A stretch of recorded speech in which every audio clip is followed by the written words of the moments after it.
This man is just like to your tits, just like maneuvering them in all the different ways. Yeah.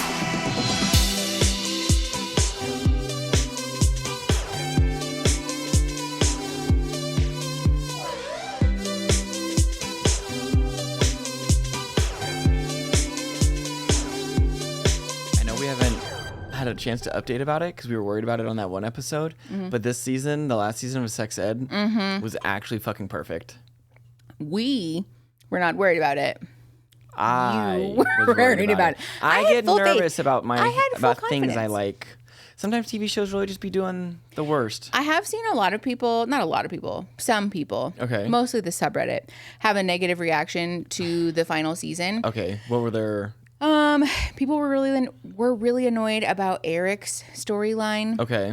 Fair warning for spoilers for the final season of Sex Education. The representation of like the way that God talked to Eric bothered some people for some reason. There was also some irritation about the Maeve, Otis, Ruby love triangle. Yeah. People feeling really strongly about who Otis should have ended up with and like how that should have worked itself out, et cetera, et cetera. Would we say, because like ultimately Otis sends Maeve off. Yeah. Obviously. Yeah. Yeah.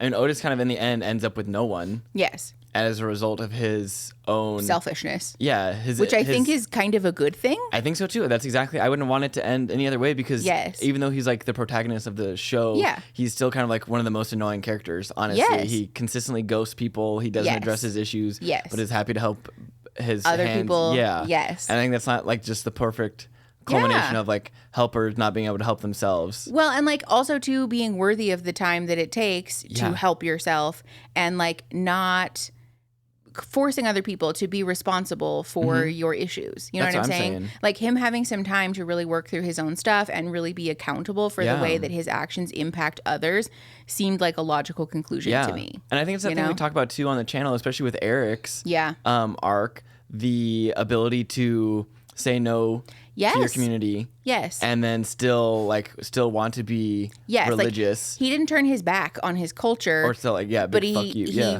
refused to allow people in that culture to treat him poorly and to try to suppress who he really was. I was just about to say, to like smother him, like to like, smush his flame. Yes. It was like really cathartic to watch, I think, especially as a person who was raised in a religious culture that was like very repressive of queer people. Well, and it's like that thing too is like you want to believe in something or like have some like faith, like some faith-based something. Yeah. But like you're like, oh, this is definitely not it.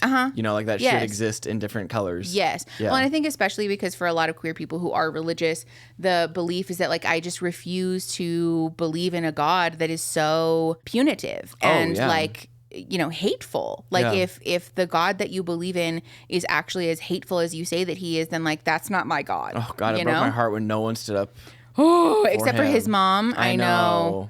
That was very sweet at the But also end, that was very, very like a long time coming for his mom, I think. But also then too, I can know Jean's whole arc with her sister. Ooh, stressful. Stressful. That hit right in the gut, all of that. Oh. Yeah. Yeah. But I think, I don't know, I agree with the way that they wrapped everything up because it's an integrity move, in my opinion, to not drag out a show just for the sake of. No. And to not wrap everything up in this like perfectly neat little bow, like, and everyone lives happily ever after. Because there might be, because I love too the open-endedness of, because like there might be a world where Otis and Maeve do get together and stay together, but also there might be a world where like Otis just never leaves. Yeah. And that's really fine. Exactly. I think Ruby did get done a little dirty, but I'm glad she stood up for herself at the end. Me too. Ruby, Well, but again, though, I think it would have been like dismissive to the personality and identity growth that Ruby had over the last couple of seasons to say, and then she got the guy. No, yes. Like, what a reductionist way to view her character arc. Because it's not about Otis, right? It's about Ruby. Yes, like, it's about her identity. And so, yes. like, forcing her to be partnered with this person as if she, like,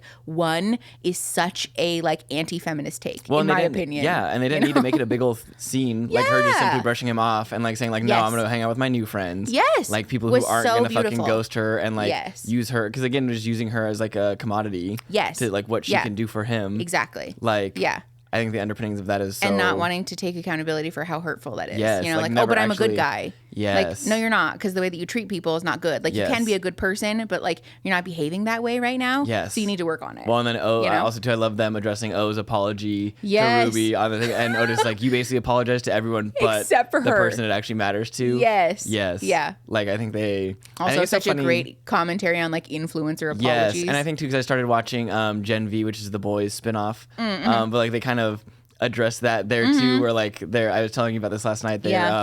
She apologizes to someone does something wrong and they apologize to someone else who's also an influencer. Yeah. And then essentially there's like someone like secretly recording on their phone, and she's like, "Are you recording this?" And she's like, "Well, I want everyone to know that I apologize to you." Like, yes, exactly that. Yes, like very heavy-handed. But I love that that's like continuing to pop up in media now. Yeah. Like, I think it can't not be shade at. Yes, it's an important conversation. Yeah. So, but yeah, all things said and done, sex ed, the last season was fucking. I really liked it. I enjoyed the shit out of it. Every episode was packed. Ugly cried through that whole season. No it was shit. So I know. Good. I don't think there was a dry eye episode, honestly. No. Yeah. Also, if you're new here, hi, thanks for coming. Welcome to the pod. We like to just get into it. Yeah. Clearly. My name's Mickey. I'm Aaron. And there's a lot to unpack here. We are talking today actually about something that I'm a little bit nervy to get into. Kind of it's a big topic. Yeah. I have gone back and forth about whether I want to address this or how I want to address this, you know? But it feels important to talk about because especially like plastic surgery is like such a taboo topic, and there are so many people who have plastic surgery and then lie about it, which feels so fucked up, you know? So I mean, if you're here, you saw the title. We're talking about my breast reduction / like plastic surgery journey, and we're just gonna get into like why I'm doing that and like, you know, what we're doing. Kind of your story to tell. Yeah. I'm also hoping that we can have like a little before and after moment, because I have not had the reduction currently at the time that we're filming. And so my hope is that I'll be able to talk about like how I want my life to change, like what I'm hoping I'll feel like afterwards, and then we can sort of compare and contrast after like fucking amazing. The deed is done. Yeah. So that's what we're doing today. Let's get into it then. Yeah. I guess it makes sense to sort of chronologically tell this story. Yeah. Which actually feels kind of apt that you can be here for this, because you've been there the whole time. Yeah, you've been witness to like a lot of the struggles. If you ever need a character statement, I fucking got you. Yeah, thank you for that, pumpkin. We have a whole character video now. Yes. Also, oh my God, I've been meaning to tell you this. I forgot. What is it? There was a TikTok I saw from somebody who is a doctor, or their family member is a doctor or something. And they were talking about how if you are like a woman, or especially like a femme presenting person in any regard, somebody who like generally experiences the negative impacts of misogyny and the patriarchy, and you're having a hard time getting doctors to take you seriously, especially with mystery illnesses, invisible illnesses, everything you've ever had, things of the like. Bringing a male partner, family member, so I should be going to the doctor's appointments with you. Yes, oftentimes correlates with better results and like doctors taking you more seriously. Like, for example, I can say, I hate it. You know, I've been in pain my whole life, and you can say, yeah, it's impacted her life in this way, in that way, in this way. I've seen it to now. I've seen it as her like life partner. People are more apt to like actually take you seriously and then run the appropriate tests and whatever. Yeah, isn't that interesting? So I should have just been going with you to all your appointments. I mean, I am not going to say that like that is the reason that I got my consult approved, but I did go to that one. Well, and you were the one who called for me. I did call. Yeah. I guess we should back up and explain the whole thing. Well, you're probably wondering how we got here. This is my life.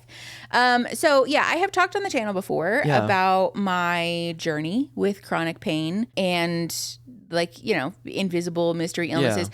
To be clear, I still don't necessarily have a definitive answer about what the fuck is wrong with my body. We've Googled, and every time we're like, oh, it's this. Then we're like, it's not that. There's never anything that I match all of the symptoms for. No. There's a couple of things that have come close. Yeah. But then like we either have a disqualifying symptom or we get a test result that like they're like, it doesn't seem consistent with that. So we still have not really received a definitive answer with why I am in pain as often as I am. But the thing that seems relevant for this conversation is that having a bust size that is as large as mine is probably not helping. So we aren't really sure why I'm in pain necessarily, but we do know for sure that like one of the exacerbating causes of that is my boobs being as big as they are. I can't imagine. I literally, we talk all the time. We joke at home. I'm like, I literally can't imagine. No, it's terrible. Yeah. So yeah, for those of you who don't know, I have had giant yitties my whole life. It's been a subject of contention for most of my life. This is also a common question that I get a lot is like, because I'm a fat person now, especially like in consults for like wanting to get a reduction and things like that. The number one question is like, oh, well, have you tried just losing weight? And then maybe, you know, your breast size will reduce. Like, did you know you were fat? Every time. Like, first of all, I'm aware that I'm fat. And like, have my boobs gotten larger as I've gotten fatter? Yes, of course. Like, your body expands proportionally somewhat. However, I have had giant boobies my entire life. Yes. It was very much an issue in our adolescence. Actually, I don't think we've ever talked about this before. But the way that people like dehumanize you and objectify you is like really disheartening. I wonder too if that's helped for me. Like, because I feel like otherwise I might not have believed it as much, but like just the male gaze thing. And like the being perceived. Yes. Yeah. But like very much it's like such a real thing. Yeah. Like I remember as a child. Like, undeniably. Yeah. Like I don't know, 8-year-old, 9-year-old probably. I remember you telling me the story. Yeah. When my boobs were first starting to come in, grown men would stop and stare or like make comments to each other. Like groups of grown men would make comments to each other about my body in a sexual way. Like I don't think I've ever had a relationship to my boobs that wasn't like over sexualized or like had something to do with the way that men perceive me. Which is literally just like you existing. Too. Yes. Like this is not like... I mean, and like this would happen when I was like, you know, going camping with my family was like the earliest memory that I have of this happening. We were like swimming at a lake while we were camping, and there was a group of grown men who made a comment about me wearing a swimsuit and like, you know, how happy they were to see me there. That's so awesome. Also fucking gross. Well, and like grown men who were there with their wives and their own children, by the way. Like... Yeah. It's just like a thing that I've always known that like I can't just exist as a person. Also, because you're not like, also, I think too, because like you essentially spent most of high school the sweaters and hoodies and like doing like everything in your power to like just, minimize. But just so you could like exist. And like not be perceived. Especially like to not be perceived as an object. You know, and to like have people take me seriously. The other thing that comes to mind too in thinking about that is that I didn't sleep without a bra on until like I went to college and moved into my own apartment. Because I was afraid of how like inappropriate it was for people to perceive me without a bra on. Like that was a learning that I had very early in childhood, that like men can't see you without a bra on because that's like inherently indecent. Like even as a small child. God, honestly, that has to be like anxiety inducing too. Like you're almost like, I mean, also too like the shame I feel like that you must feel. I think we briefly touched on it in like the I Used to Be Fun Delight podcast episode where like I didn't necessarily grow up in like a super conservative religious environment, but there was a lot of purity culture teachings. And that was very much one of them. They're just like seeping in. It like very much was like the it was very covert. Especially too, I don't know if it was just like the 2000s or like the way things definitely were. That too. But like I just feel like especially like when the Duggars and stuff had their like were actually like prime. Yes, I remember watching that show as a kid. Like I feel like that shit seeped out so quickly. It doesn't help we're like a fucking Quaker purist born society. Well, and our state is particularly conservative also. No shit. But I was like very aware of like, it's very much the like not causing your brothers in Christ to stumble thing. But like I had this teaching about like for something you can't control. Well, and like people would tell me that it was inappropriate for me to not wear a bra in front of my dad and in front of my brother, because that was like inappropriate somehow, which is also like a wild ass fucking take. Also, we talk about how problematic that is. Yes. Yeah. But like I was afraid that I would accidentally cause my family members to see me sexually. Just by existing, by like wanting to go to sleep like, just without like, a bra. Say on. that sentence slowly. It's well, so and bad. Also too, like I just want to be clear, like it was an underwire bra. Like I've been wearing underwire, like very supportive undergarments my entire life. Yeah, it was either like bras or like there was no like because now you have options now. Obviously. Yeah. In the 2000s too, like that wasn't a thing. Like bralettes and like sports bras really like. There was not really like a comfy option for that. No. That wasn't a thing. Also, it was like the era of Victoria's Secret. Like the yoga pants thing. Yes. Like, my God. Yeah, no. Yes, I forgot about that. You either are wearing, you're either like dressed up or like you're at home. Yeah. The debate of like whether leggings were pants was such a hot topic. Also from so many people who didn't have a fucking say. So like who get like... What a fucking dumb thing we were. Yeah, we were all really worked up about how inappropriate it was to wear leggings as pants. And now people just like... every day are wearing them like it's not even a thought. As it should be. Yes. But yeah, so I think that's like a relevant topic to this conversation. I think so I too. guess I should probably be clear. We're making this episode because at the time that we're recording this, I'm like about a week away from my surgery date to get a breast reduction. Wow, it is like, yeah. Yeah, like a week and a day, I think. Yeah. At the time that we're recording this. That's so I've been on a very long journey. I'll explain some more about that later. To get approved to get a breast reduction. God.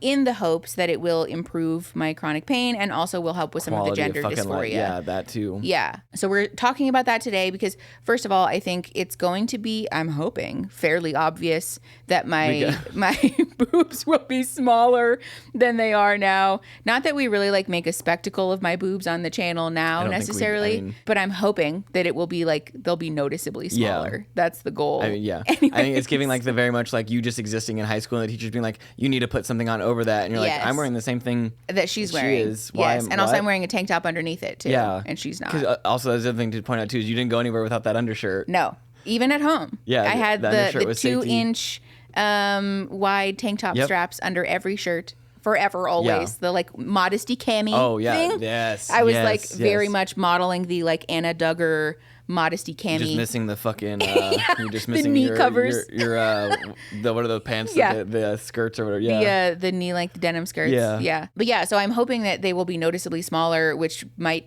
obviously bring up some questions for folks about like what happened there. And I want to talk about it because the issue at hand is a little bit sensitive, right? Being a body positive and like vocally fat positive person and creator. Yeah. Going to get plastic surgery seems like sort of in conflict. Like a juxtaposition with each other. Yeah. I think also, to be perfectly transparent, part of my fear is that me being open about having gotten plastic surgery is going to be ammunition for the folks who try to undermine the core message that like being fat is not a shameful thing, or that you can actually very much be at peace with your body as a fat person. And so I want to talk about it in the hopes of like having a place for this to live as like a why this is happening. Yes. But I do also want to be clear that like I or anybody else doesn't owe anyone an explanation for what they choose to do medically with their own bodies. That's something we talked about a lot too. Yeah. It's kind of a touchy thing because I want to talk about it in the hopes of being clear and like setting the record straight. Educational still, and like setting the record straight that like you can do both and both things can be true. Yeah. But also in not wanting to come across as like protesting too much, Of course. It's like a hard line to walk, I think. I know, and that's the thing about being an influencer too is like it's almost like you can't win for losing kind of a thing. Yeah. Well, and it's kind of a hard thing too because like we don't necessarily do lifestyle content or like daily vlogging or whatever. So we've certainly sold less of our personal life to the internet. I'd like to think so. But there is still an aspect of that like when you make decisions, even if they are private medical decisions, but you have a public platform, there is some level of like entitlement, I guess, or like an owing, I guess, to like my audience for like explaining why this is happening. I'd almost be interested too, because I can't remember. Did someone ask you what I thought of this, or? Oh, all the time. Every time I bring it up, that's the number one question that people ask. And I'm interested too.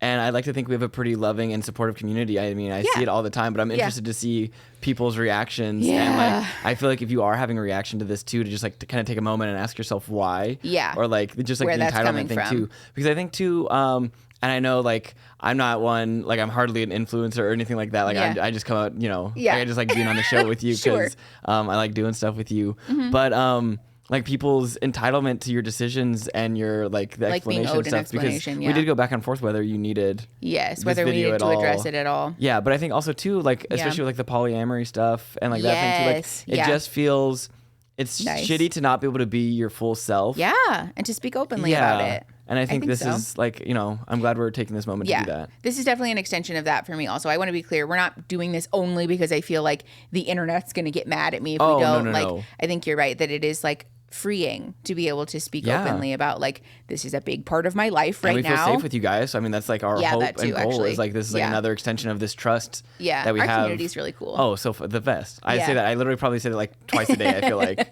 I think this is like a good faith, like leap of faith. I think because with everything else, you guys have been so super supportive and just like, and like I've felt it pretty too. Validating. So like, just again, I want to like, before we get too much farther into it, just say thank you for like having Mickey's back. And thanks for being so cool. I think this could also be a thing too, where like I could totally, like if you had chose not to want to say anything about it.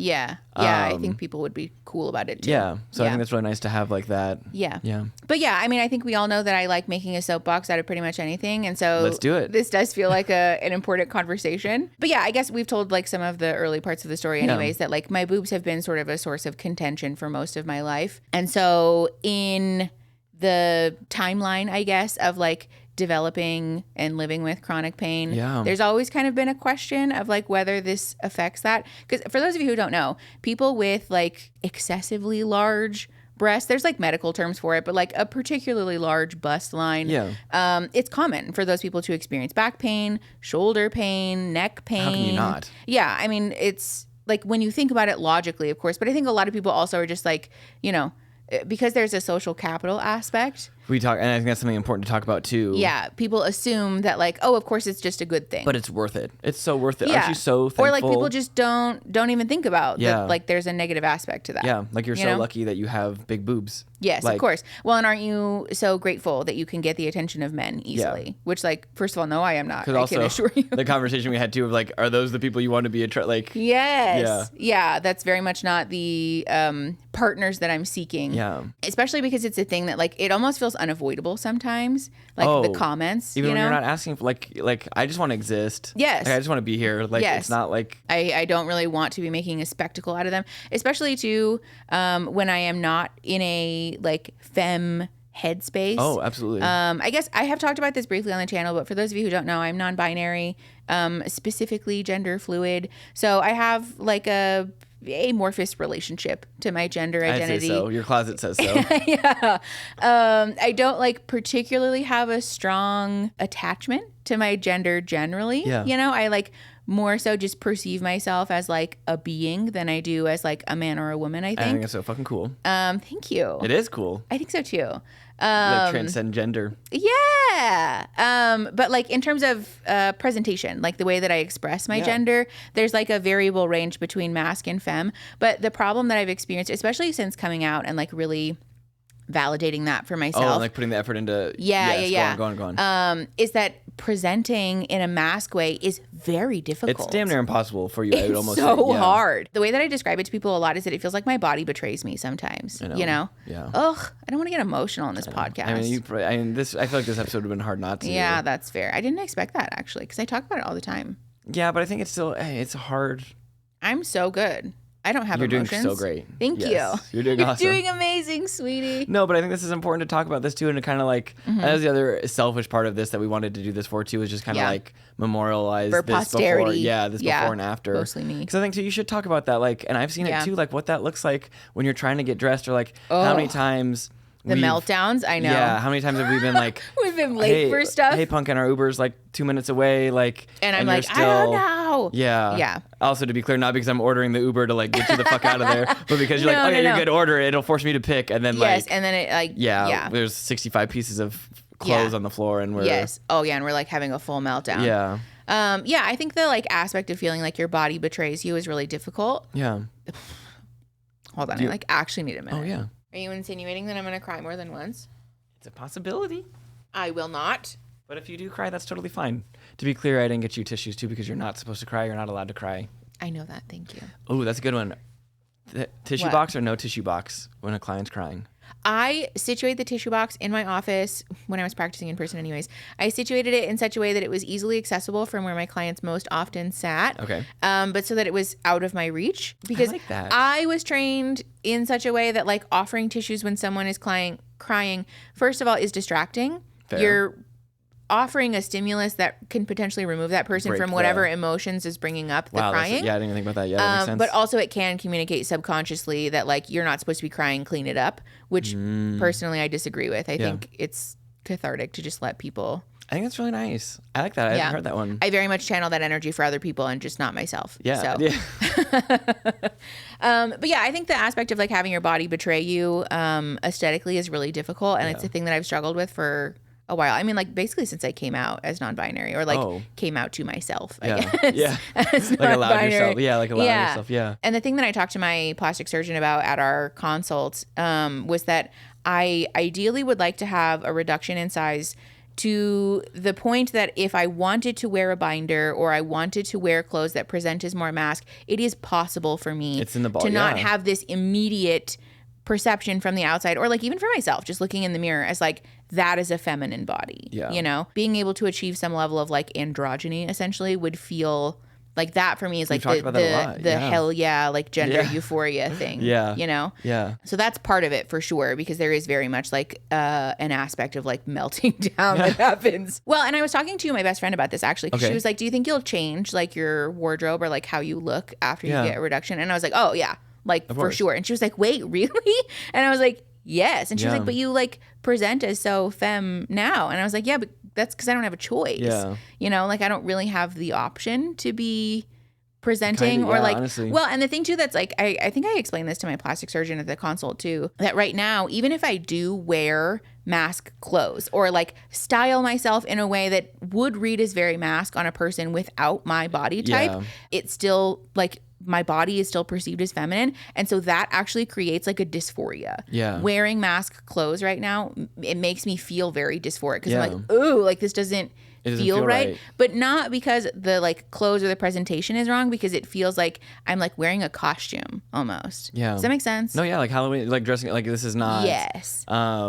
Yeah, no, I think it makes perfect sense. I don't think you need to. Yeah. So I'm really excited to have the option to present myself in a different way that feels more like me, but doesn't feel like I'm putting a costume on a body that doesn't belong to me. But also it's the perception thing again, too, is like you want like your outward appearance, like what you're going for that day. Yes. Like you don't want to have, it's like the thing where you have to explain. Like if you have to explain it, then it's not going to work. You know? Yeah, yeah. And like you're not gonna like every person in your past like I'm masked today.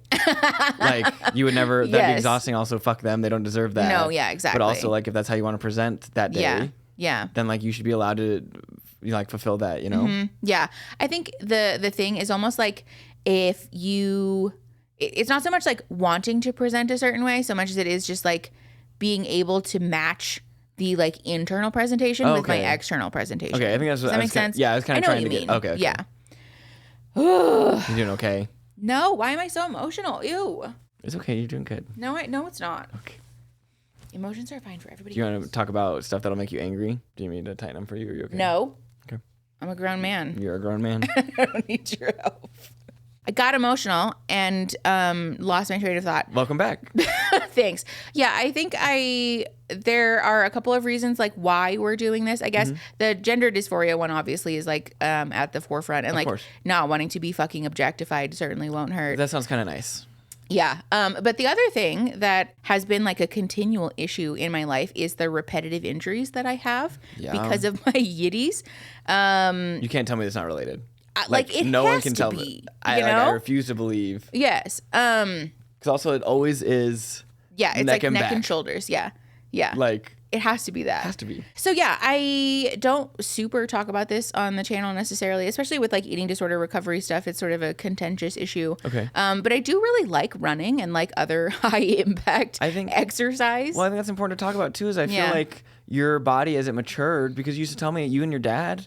Yeah. And you used to do cross country. I know, I love that. It was so fun. And I know it probably doesn't help that I also like obviously I run a lot because I'm an anxious being. Yes. I'm so jealous. I'm not saying that's not the way to deal with your emotions. It's just how it helps me. It's a coping strategy. It's a coping strategy. Aaron has other strategies. I have other strategies. I do anxiety with. I do know how to do other. I have tools. I have tools. I promise. You do. But no, like it's been like this constant barrier or obstacle. Yes. Because I think too, like the thing for me that has been very eye-opening is buying a bra. Oh, buying a sports so bra. Annoying. Mm-hmm. That like allows you to like just exist. That just like fits, first of all. Yeah, actually, that's like the first step. Like, yes, that was the other thing that I was going to talk about. Sorry to cut you off. No, go. Yeah. That was the other thing that I was going to talk about is that even if I were to wear a binder right now, that's like such a joke. Like that's not going to do anything. Like you might as well have a sport. Yeah. My bust size is like so large that like even when I wear a sports bra to exercise, it looks like a battle vest. It literally is like putting a jetpack on. Like the only sports bra that I have found that fits and like actually has some level of compression has like these like straps, these like ratcheting. Do you want to straps. shout out the brand or? Yeah, sure. I guess the brand is called SheFit, I think. That is some well built. You pay for it. Yeah, but that's some fucking well built clothing. Yeah, basically the way that it works is it's a front closure sports bra. So there's a zipper on the front.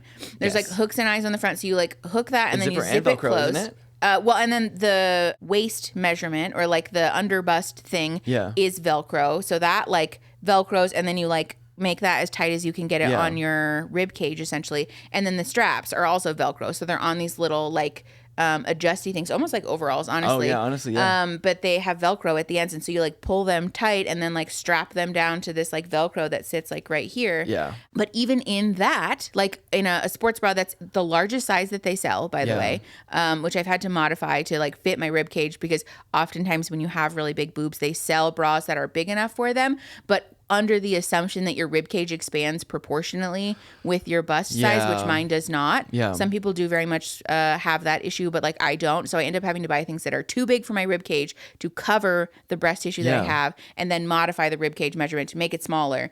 And so it's a whole thing. Like everything doesn't, like if I had $1 for every time you had to modify a swimsuit or something. Yes. I've sewed so many of my own swimsuits to make them fit better. You simply couldn't. Yeah. They just don't sell things in a size that like works for me. Yeah. But so in the largest size that they sell on that website with it like ratcheted down to the smallest size, I still have cleavage. Like it's like up here. Oh yeah. I'm not going to do that because I don't want to like show you guys that. But like I genuinely have like a line of cleavage like under my throat. And so it like there is no world where wearing a binder or some kind of like compressive garment actually makes them smaller. It just like pushes them up mostly. Well, I think the thing you told me that one day, you're like, oh, every time you step or something when you're running, like your breath, oh my God, your breath leaves your body, right? Or I was like, what are you talking about? Yes, because like I'm so bitterly jealous that you get to run as often as you do because it's just so fun. I know. And like I remember back in college, back when I could buy sports bras that like sort of worked a little bit. Yeah. That was my favorite thing. It's like such a freeing feeling. I There's remember something about running. You ate shit.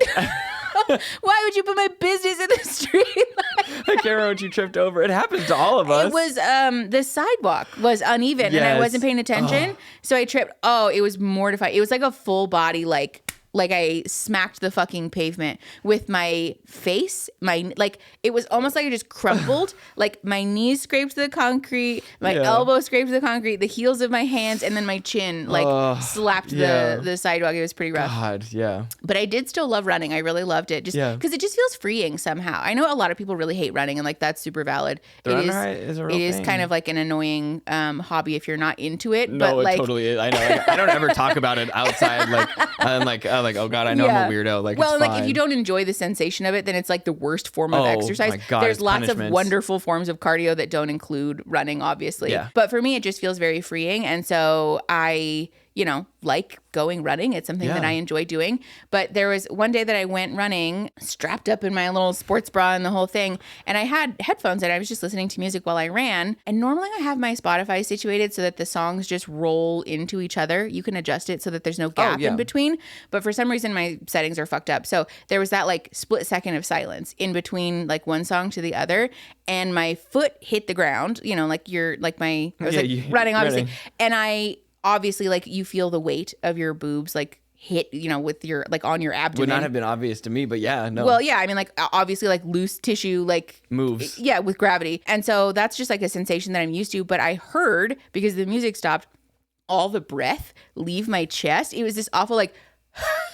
noise. It's funny, but it's not funny. And I was like, oh my God. So I like paused my music and like kept running. And so I could listen. And with every footfall, it was like a noise. Like every time that I took a step, and I was like, that can't be fucking normal. Like that can't be healthy. And so I talked to you about it when I got home, and I was like, I think I'm like running out of breath before I'm like actually gassed from running, because my like lungs are being compressed. You're already probably starting more tired than I would, because you're just like, breathing is the most important. Like, I can't even imagine. Yeah. It's frustrating to feel like your body is gassed before you are, if that makes sense. Yes. So that's another aspect of this that like a lot of people sort of, like, oh, just like you have to wear the right bras or the right undergarments. Like, just make sure you're wearing supportive stuff. And like, that's very nice. And I'm sure that works for some people. But like, you do very much reach a point of diminishing returns when like your size is as disproportionate as mine is. Yeah. And so like, that's another thing that I'm like very much looking forward to, is being able to like run and feel like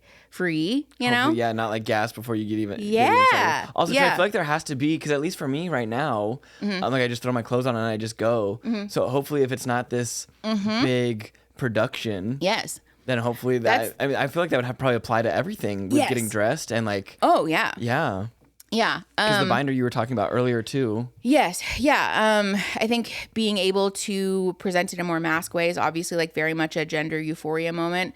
But being able to just like exist generally in an easier way sounds so nice. Yeah. Especially because, people hem and haw, or like rant and rave about making sure you're wearing the right undergarments and whatever. Yeah. And I discovered the A Bra That Fits subreddit when I was like 18 years old. Oh, yeah. Like in college, right? Yes, yeah. And I've been evangelical about it since then. But I've been wearing like the appropriately sized and measured this is not bra like you don't know for my entire life, basically. Yeah. And like, that doesn't make a difference. That really does not help. It like, obviously it does help in some ways. Yeah. But like, again, there's just a point of diminishing returns. Well, I think too, we talk about like the cost of it. Like, it's expensive.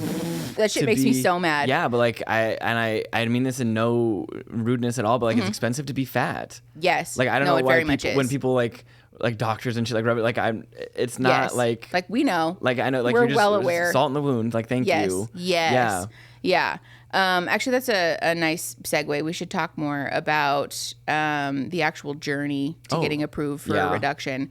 Miserable. Because, all of the like why notwithstanding, again, I want to be clear that like the reduction that I'm getting is not because I am unhappy with being a fat person. I have very much made peace with my body size and shape. And like, and you'll still be fat after. It's not like this. Yes. Yeah. It's not like this is going to be. Yeah. We're not doing like a, what are they called? Mommy makeover or whatever. No. With like the tummy tuck and the liposuction. That's not the brief. Please just take some out. Yes, I literally asked my surgeon to make them as small as he can surgically accomplish. And like, it's only going to affect my boobs and whatever. I guess also this is a good moment to have a disclaimer as well, that plastic surgery is morally neutral. If you do go get plastic surgery for aesthetics or just because it makes you feel happy or whatever. When I saw the list of stuff that services, I was so surprised. There were so many things on there I had never. I'm like, Brazil, like the BBLs and like boob jobs and like lips. Yeah.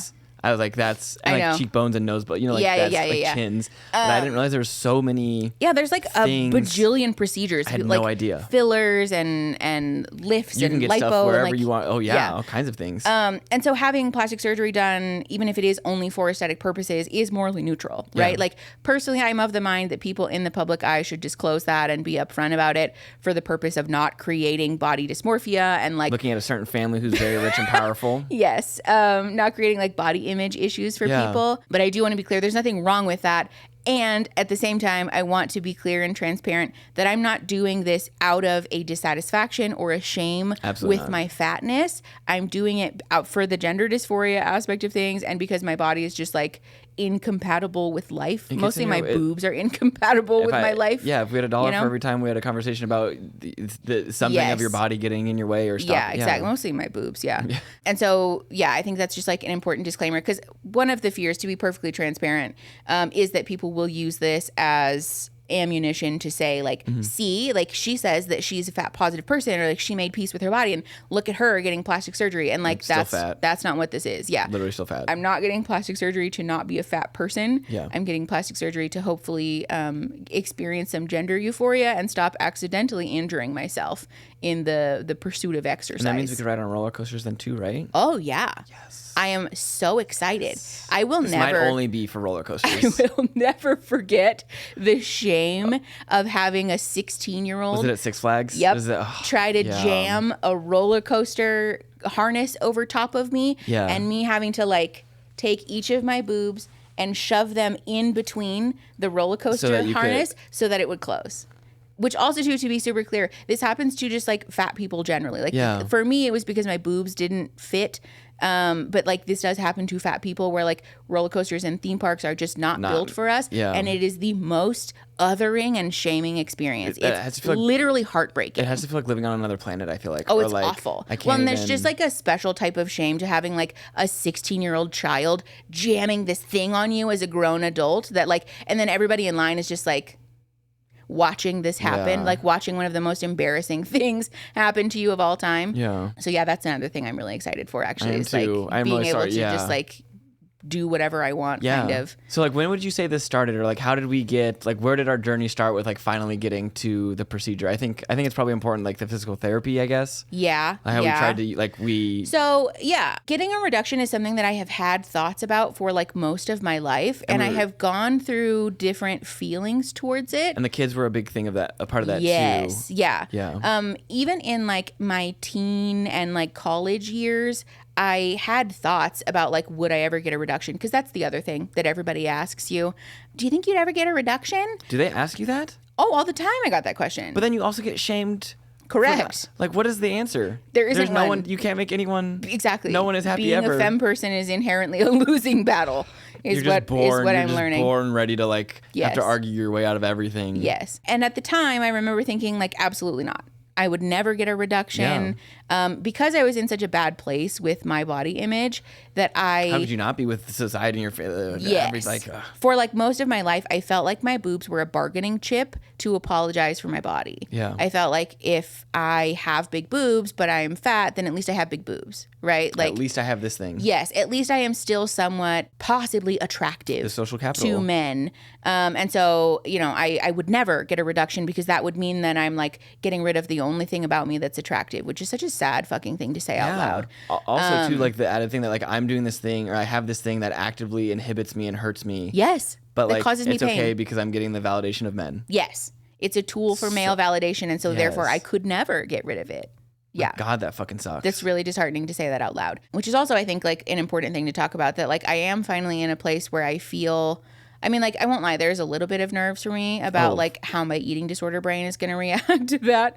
But I am finally in a place where I feel genuinely at peace with my body enough to say that like I don't give a fuck about social capital. I don't give a fuck about male validation. You like want to live your life. Yeah. I want to feel good in my body, and I want to like experience some level of freedom and buy with the my bras body. at Target and fucking. Oh, I literally told my surgeon at my consult my lifelong dream is to buy a bra at Target. I know, which sounds so silly. Stop looking at me like that because you're going to make me cry.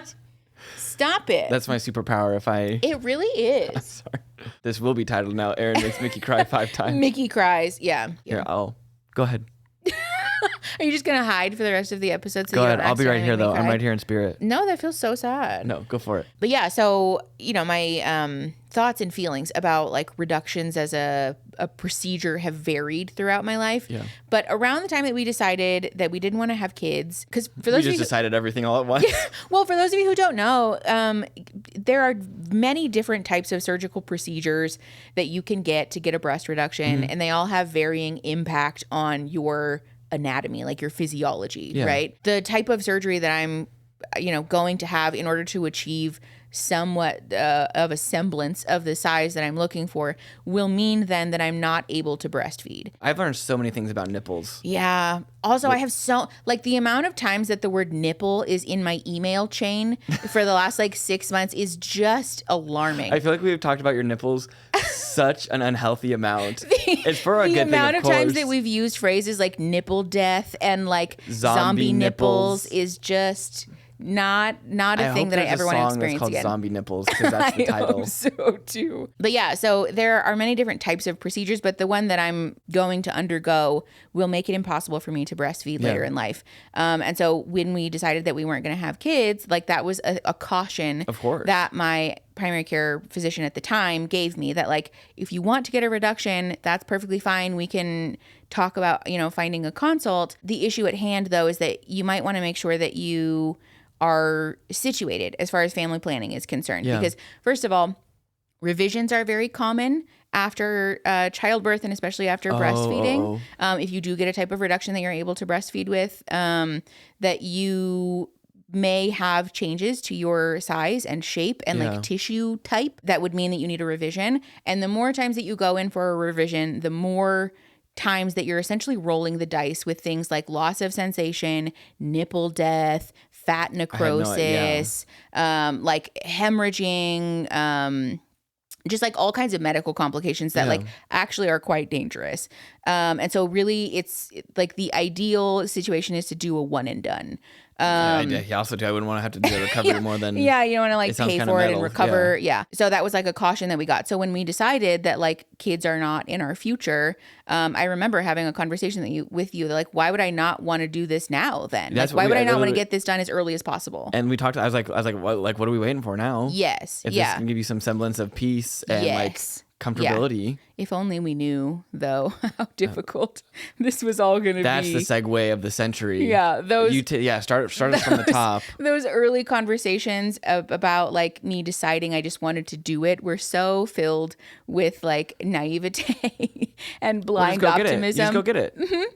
Yes. But then don't forget Mickey's fat, so it doesn't just work that way. So we started to pursue scheduling a consult around the time that I was finishing up eating disorder recovery therapy, which is a relevant part of this story because I made several phone calls, at least 3. Well, I think it's important to note too, we got approved by the insurance.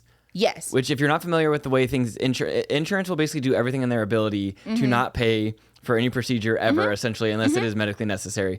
Mickey has given over 2 years?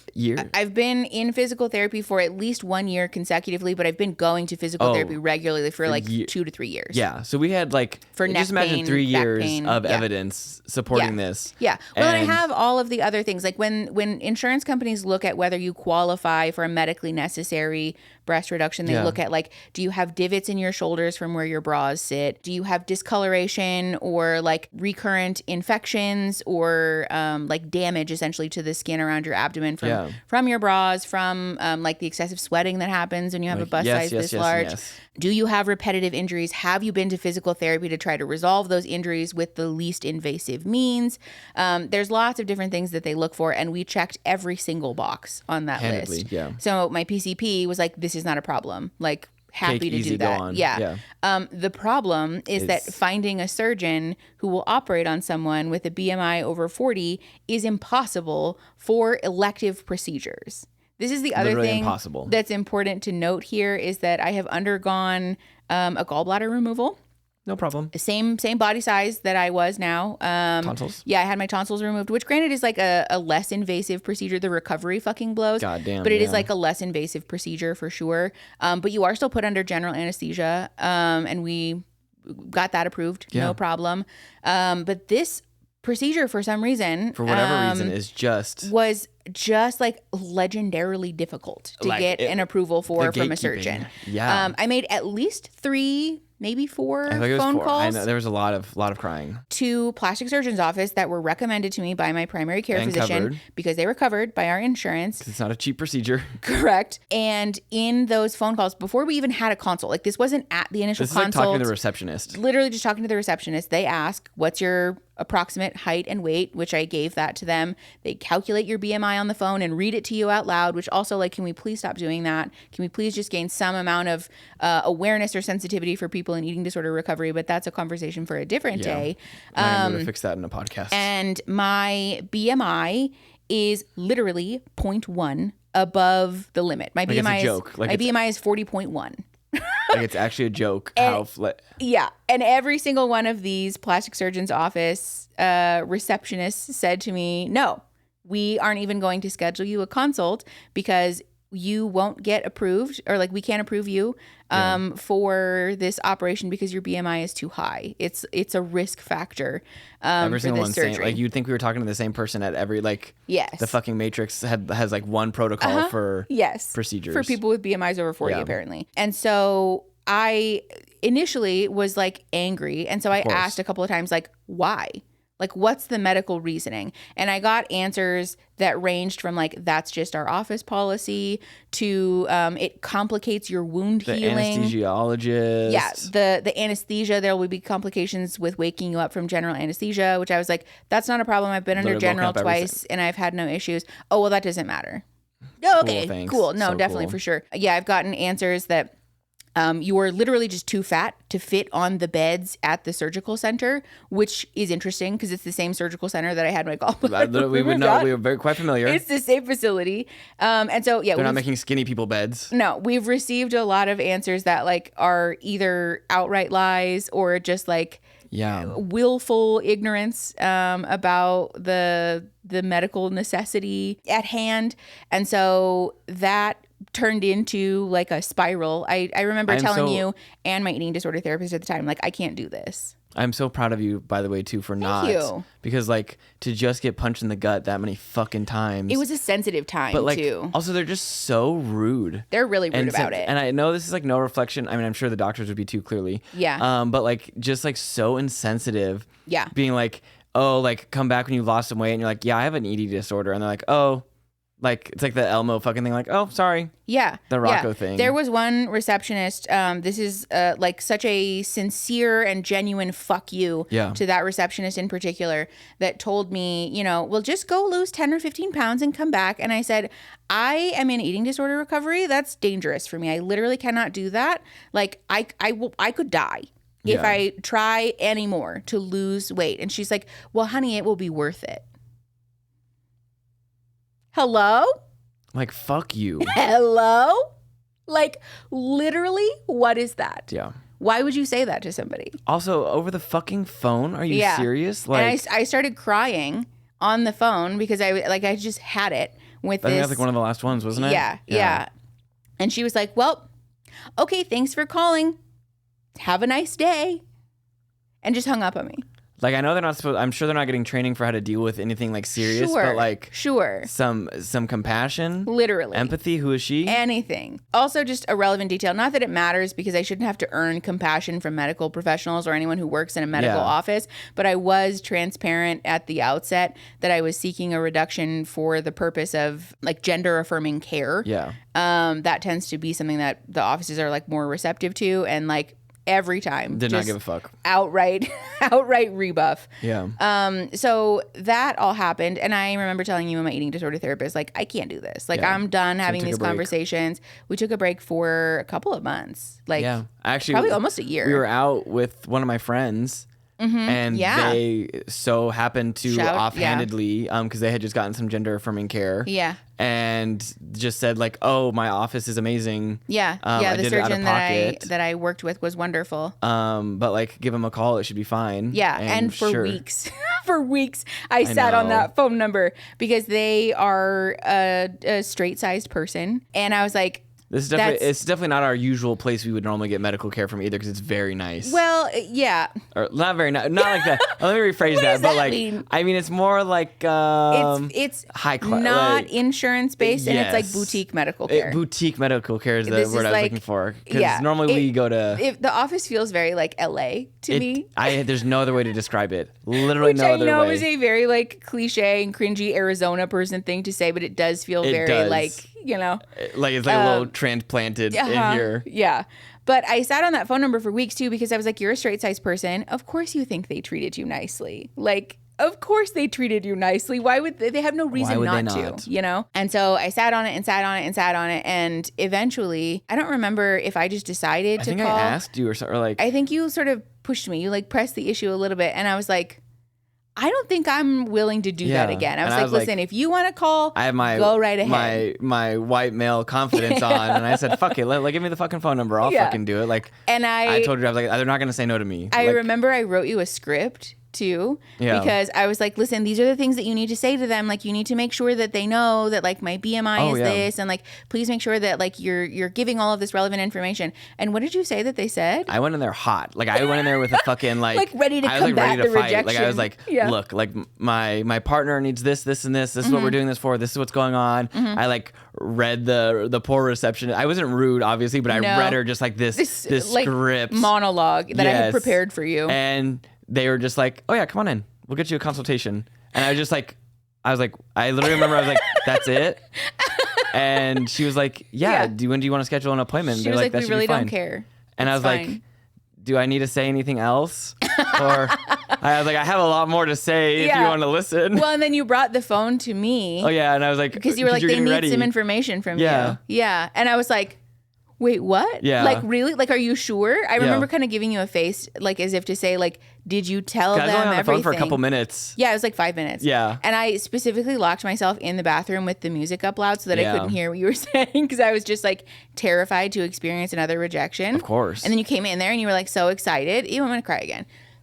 I was just like, I was like, I think we're good. Yeah. I think. Yeah. And I remember I asked you, like, after, I was like, are you sure that you told them everything? And you were like, yes. Like, they really said that, like, we don't care. Like, it's really not a big deal. Yeah. So we finally got approved to go in for a consultation. And that was the most nerve-wracking thing. I know. Yeah. Sitting in, like, the also, most expensive so bizarre. office. Yeah. Just, like, I'm just sitting in the corner of the waiting room, and it's very nice, and it's very fancy, and it's very LA, and then this man is just, like to your tits, just, like, maneuvering them in all the different ways. Yeah, because we were sitting in the exam room, and we talked with him a little bit about, like, you know, what's going on and blah, blah, blah, whatever. And then he was like, okay, like, we're going to give you a robe, you can get undressed, and, you know, we'll sort of evaluate, like, the thing. Like, I'm so comfortable with you, obviously. Yeah. But I'm just like, I'm just like, I like, should I watch, like, it's like, I know. it's like when boobs show up on the TV with your, watching movies with your parents. And you're just, like, so mortified. Like, I don't exist right now. Like, I know. Like, should I not be here? Like, should I leave? Well, especially because there's a lot of, like, manual manipulation that happens to, like, assess, like, your anatomy and figure out, like, your actual size. Yeah, and, like, sort of game plan, like, lots of game planning. Yeah, well, and then they took pictures at that first appointment, and their, like, software is so cool. They took pictures of it, and then he sort of, like, drew the, like, surgery lines on the photos for me to say, like, this is, like, roughly what we're looking at in terms of, like, surgical outcome and whatever. But yeah, there was a lot of, like, lifting and moving happening. I specifically did not look at you because I was like, this is so awkward. Like, I don't know how to. Where do I look? What do I do with my hands? But also, you could not have paid me enough money to show up to that appointment without you. Oh, like, no, I wouldn't have have let you gone by myself, like, I wouldn't have gone, you know? But I was so terrified that it was every time we've gone, they've all been so nice and so sweet and so kind. Yes, and I keep waiting for the other shoe to drop. I guess it kind of did. I think, do you want to talk about that from obviously the surgery is done out somewhere else. Yes. So this plastic surgeon, I guess we've sort of alluded to this, but we can't get this done through insurance. We're going to have to pay for the procedure out of pocket. Because this particular surgeon doesn't accept insurance at all. That's what credit cards are for.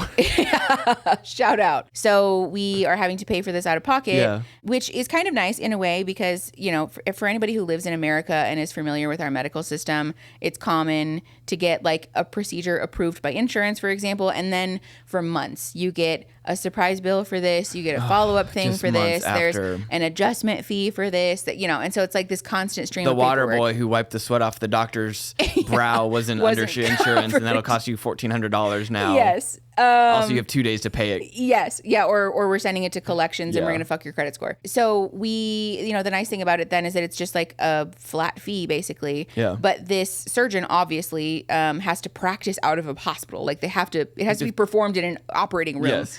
And so we have to use a facility for a hospital that's nearby. But that hospital has their own intake process because it's their surgical center. They do. And they have their own anesthesia team and, like, the whole gig, right? Of course. So I got a phone call a few days ago from that medical facility stating, you know, we're just basically calling to collect your demographic information. So to get all the information. Yeah, we're just doing some pre-op stuff to make sure that, like, your name, date of birth, address, all of that is correct, blah, blah, blah. And of course they ask for your approximate height and weight. And I was like, oh no. Here it comes. And so she did the thing where she calculates my BMI on the phone and she goes, oh, well, you know, you're just barely over the limit, but unfortunately that means we're going to have to send you to a pre-anesthesia appointment. You're going to have to go get an EKG done to make sure that your heart is okay. Are you under the care of a specialist right now for your heart? And I was like, no. I don't have heart problems. What do I know? And she's like, well, okay, so are you under the care for, like, a lung specialist? And I was like, no, I don't have lung problems. Just fat. And she was like, well, are you under the care of any other specialists? And I was like, no, I don't have health problems. Fine. Like, much to my dismay, I've not been able to find any conclusive answers for why I'm in the pain that I'm in. Not that you could get a diagnosis if you wanted. Correct. So no, I'm not under the care of a specialist. And she's like, well, we're going to have to do the EKG anyways, to make sure that your heart is still functioning properly and that it's safe for you to undergo anesthesia. So I have to have that appointment. At the time that we're recording this, it's in like 3 days. Yeah. So as long as that appointment goes well, then we are like all systems go. Yeah. It's go time. So that's also why we're recording this in advance, just in case the shit hits the fan at that appointment on Tuesday. Well, that will be another post video. Yes. I'm still waiting for the other shoe to drop in that regard also. But all things considered, that's been, the extent of the barriers in having the procedure paid for out of pocket, which also, I guess, to be fair, this is an important moment to address the privilege of being able to afford a procedure like this out of pocket at all. Because we've not a couple of years, this absolutely not. No, plastic surgery out of pocket is quite expensive. So that's definitely what credit cards are for. That's what credit cards are for. It was for us anyways. But yeah, so that is that. I think that's where we're at. Yeah. You're all caught up. As it stands, I'm going to go get my yitties chopped off. You make it sound so barbaric. I mean, they have tools. Well, yeah, but like I looked at the I don't want to know. I'm so squeamish. It made me lightheaded. I won't lie. I definitely not gonna look at it. It's pretty metal. You want to watch me pass out? Yeah, I don't necessarily want to get into like the specific type of procedure that I'm having because there are like different things that you can do, but thankfully we were able to choose the one that my nipples won't be zombie nipples, as the surgeon also just a way to kindly put it. Yeah, I guess for what it's worth, there are types of surgeries where your nipples are essentially cut and removed from your breast tissue and like set on a nice little tray in the operating room and then sewed back on.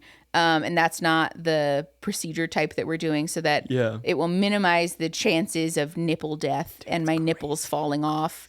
He did ask me too if I wanted to keep my nipples, and I was like, it was a long, hard conversation. I was like, I think we talked every day. I think we talked every day last week about your nipples. Yeah. There was a lot of like umming and ahhing about like what I want to do there. Yeah. But yeah, we opted to keep them for Save the nipples. time being.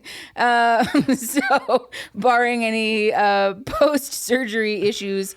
It'll be a surprise to us all then, if otherwise. Yeah, exactly. So that's where we're at. Yeah. Do you have anything else that you want to add? No, I think you summed it up. So thank you so much for sharing that. And honestly, like, thanks for being here. I feel like I got to go on the journey again. Yeah. I'm excited to see where things go. I am a little nervous about the recovery because I've heard that it's kind of scary. We got all the goods though. I think we should be pretty situated. For those of you who don't know, you end up with like drains to like I'm so drain curious. Excess fluid, basically. I'm so curious to see what my comes part out. Of this is going to be. Mm-hmm. Yeah, me too. Post-op stuff. We are like prepped and prepared and ready to go. Yeah. So we'll update you guys as like I'm able to. Also, if something happens and there's just no videos for a little while, then you'll know why. Oh yeah, that was also the reason that we wanted to make this video, is that I want to explain to you guys that I'm going to be gone for a while. You might have noticed, like for example, the streaming schedule for Love is Blind is a little wonky. That's because I'm trying to finish season 5 before I go under the knife. So we're going to be missing from the channel. I'll still check in with comments and stuff as I'm able to, but obviously being post-op and like heavily medicated is not the vibe for a live stream. So I don't think. Also, I deserve time to rest. I think so too. You know? I think so too. Yeah, so we'll be gone for at least 3 weeks. Thank you for your patience in advance. Yeah, obviously, like regularly scheduled content will continue to go up. We have been working our little buns off to make sure content is prepped ahead of time so that we don't miss anything for you guys. But the streams, we filmed like 8 videos in one day. We did. I'm really proud of myself for that. You should fucking be. Rallied. You killed it. But so you guys are still going to get regularly scheduled content. Yep. And then the streams will resume once I'm back to healthy and feeling better. I can't wait to see what you start streaming. What your inaugural news. I'm sure in 3 weeks' time, Netflix will have released 3 other fucking TV shows that we're behind on. Actually, we just thought we'd drop all the Love is Blinds we have. They're not even edited yet. It's just all the raw footage. Just here, hours and hours. You guys skim through the hours. Yeah, here you go. We've released it in a 20 episode special. Jesus. Just give us all of your time. Giving One Piece a run for their money as far as raw content. I know. But yeah, so that's the situation at hand. I'm really looking forward to feeling like myself. I think this will be like probably the first time in my whole life that I'll actually feel like my outsides match my insides. What a sentence. I love that. I know. It's going to be really fun. So I'm so excited for you. Me too. I'm a little nervous, but it'll be fine. It's going to be good. So I think that's it. Yeah. Thanks for coming. Thanks for being here for this conversation. Thank you in advance for being validating and kind in the comments section. Normally I'm not one to like moderate the comments, but anybody who's flying off the handle and being an asshole is getting muted. See you later. So with a smile. Yeah, exactly. Peace and love. If you want to support the podcast, you can like the video, obviously, but you can also subscribe and give us reviews on whatever platform you're listening on. Also, I touched the chair with my foot, and it's like activated all my sensory. Oh no, do you hate it? I hate. Oh wow, you have the worst goosebumps. All right, we're gonna go so that Aaron can have a sensory meltdown. Thanks for coming. We love you the most, and we'll see you next time. Bye. It just like makes my mouth.